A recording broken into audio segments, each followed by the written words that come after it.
Hello friends, welcome to my YouTube channel. In this class, we will be discuss about how to represent a set. पिछले lecture में हम लोगों ने समझा set को set किसे कहते हैं, ठीक है। सेट वेल डिफाइंड कलेक्शन को कहते हैं। तो आज हम उसको लिखने के लिए सीखेंगे, ठीक है। ओके, चलिए let's start the discussion. The एक एग्जांपल के थ्रू समझते हैं कि कलेक्शन किसी भी सेट को रिप्रेजेंट करना, ठीक है। The collection of vowels. अब ये बात करना है कि ये कलेक्शन सेट है या नहीं है। तो सेट है, क्यों है? देखिए, अगर हमें कहा गया है the collection of vowel, vowel का कलेक्शन करते हैं, ए हो गया, ए ई आई ओ यू हो गया ना।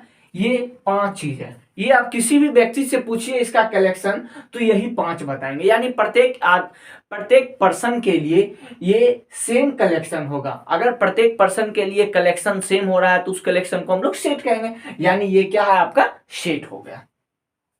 तो बात करनी है कि इसको रिप्रेजेंट कैसे करेंगे, एक तरह दर्शाएंगे किसे, लिखेंगे कैसे, कुछ तो सिस्टम होगा लिखने का। तो इसका जो है कि पहले ये समझ लीजिए, ये 1 2 3 4 ये 5, ये ए क्या हो गया, सेट का मेंबर हो गया। ये ई क्या हो गया, मेंबर बोलिए या फिर ऑब्जेक्ट बोलिए या फिर आप एलिमेंट्स बोलिए, और रेयर केस में आपको पॉइंट्स लिखा मिल जाएगा। आप कुछ भी बोल सकते हैं इसे। तो इसमें अच्छा आप बताइए इसमें कितने मेंबर हैं, कितने 1 2 3 4 5 मेंबर है, कितने 5 मेंबर्स है इन दिस सेट। तो 5 मेंबर्स। पहला तरीका होता है सेट का पहले लिखने का क्या तरीका होता है, सेट का मेंबर्स को सेपरेट करना, अलग अलग करना विथ कोमा। यानी कोमा से हम लोग सबको क्या करेंगे, सारे सेट को अलग कर देंगे, ठीक है। ये 5 हो गया। ये पांचों मेंबर्स क्या हो गए, पांचों मेंबर्स क्या हो गए, अलग हो गए कोमा से। फिर उसके बाद क्या करना है, उसका कर्ली ब्रैकेट, यानी जिसको हम लोग कितने लोग बोलते हैं, मंथली ब्रैकेट, ठीक है। तो कर्ली ब्रैकेट से क्या कर देना है, इसे क्लोज कर देना है। ये आपका क्या हो गया, रिप्रेजेंट हो गया। अब इस प्रकार से किसी भी सेट को हम लोग रिप्रेजेंट करते हैं, ठीक है। अब एक और एग्जांपल लेते हैं हम लोग। चलिए एग्जांपल नंबर 2 को हम देखते हैं। क्या है, odd natural number smaller than 10। जो 10 से छोटा है उस नेचुरल नंबर का क्या करना है, हमें कलेक्शन करना है।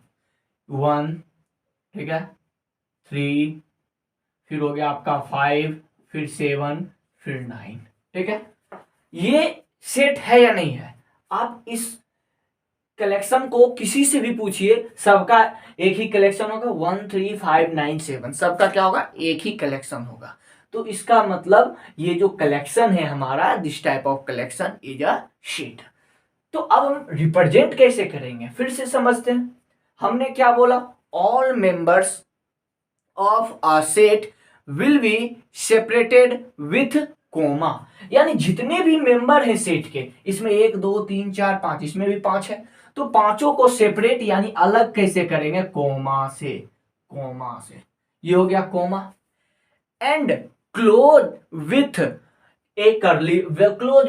Curly bracket. तो कर्ली ब्रैकेट से हमने क्लोज कर दिया, ठीक है। कर्ली ब्रैकेट से हमने क्या कर दिया, क्लोज कर दिया।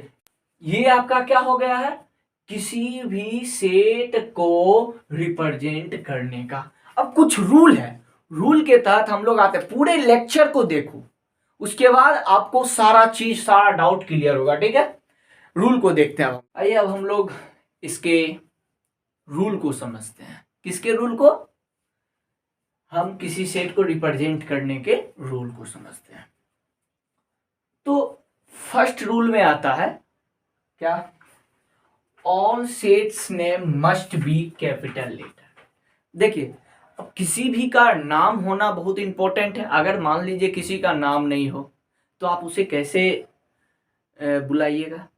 तो नाम होना निश्चित है। तो इन सारे सेट का नामकरण करना, अगर क्वेश्चन में नाम नहीं दिया हो तो भी खुद से नाम रखना है। उसमें क्या करना है, खुद से नाम उसको रखना है। जैसे मान लीजिए ये दोनों सेट हैं, ठीक है। अब इस दोनों सेट का कुछ नाम रहेगा तब ना दूर से हम बोलेंगे कि ये सेट, ये ए, ये इसका आंसर है, सेट बी इसका आंसर है, तभी तो। तो नाम देने में ये चीज को देखना जरूरी है, हमेशा कैपिटल लेटर होना चाहिए। हम कुछ भी नाम दे सकते हैं, मान लीजिए इसका नाम हम लोगों ने दे दिया ए, तो कैपिटल होना चाहिए, स्मॉल नहीं होना चाहिए, ठीक है। इसका नाम हम लोगों ने बी, कुछ भी दे सकते हैं आप, ये आप पे डिपेंड है, ये हम पे डिपेंड नहीं है, ये किसी किताब पे डिपेंड नहीं है, ये आप पे डिपेंड है, आपका जो मर्जी हो आप दे सकते हैं। तो रूल 1 समझ गए, लेकिन क्या होना चाहिए, कैपिटल होना चाहिए, किसी भी सेट का नाम कैपिटल होना चाहिए, ठीक है। रूल 2 को समझते हैं हम लोग, समझ रहे हो, understood what I want to say, okay. ये रूल 2 को समझते, the members of a set must be in a small letter. ये देखिए, अब सेट का जो भी मेंबर है उसको स्मॉल लेटर में होना अनिवार्य है। तो मेंबर कौन हो गया, जैसे ए ई आई ओ यू, ये सब क्या है, सेट ए का मेंबर है। अगर मान लीजिए आप नाम नहीं देते तो पूछता ए ई आई ओ यू किसका मेंबर है, या फिर पूछता ई किसका मेंबर, तो हम क्या बोलते। अब इसको छू के बताना पड़ता, सीधी सी बात, अगर दूर से पूछा जाए कि ई किसका मेंबर है तो आप सीधे बोल देंगे ई ए का मेंबर है, ठीक है। और ये अब पूछ देंगे 3 किसका मेंबर है, 3 बी सेट का मेंबर है, ओके। तो हम लोगों ने क्या कहा, स्मॉल लेटर में होना चाहिए। जैसे कि हम लोग अगर यहाँ पे एक सेट बनाते हैं, ए को तो हम ऐसे भी लिख सकते हैं, ई को ऐसे भी लिख सकते हैं, आई को ऐसे भी लिख सकते हैं, ओ को ऐसे भी लिख सकते हैं और यू को ऐसे भी लिख सकते हैं, लेकिन ऐसे नहीं, हमेशा सेट का मेंबर किस में होगा, स्मॉल लेटर में होगा। ये आपका गलत हो जाएगा, रूल के अंदर में नहीं आएगा, ये आपका क्या हो जाएगा, गलत हो जाएगा। इसको लिख करके काट लेना, ये रूल 2 के अंदर में आता है, ठीक है। ये रूल 2 के अंदर में name rule 1, rule number depend नहीं है, ठीक है, रूल में नहीं आता है, सीधी सी बात समझना। रूल 2 समझ गए, अब रूल 3 समझते हैं।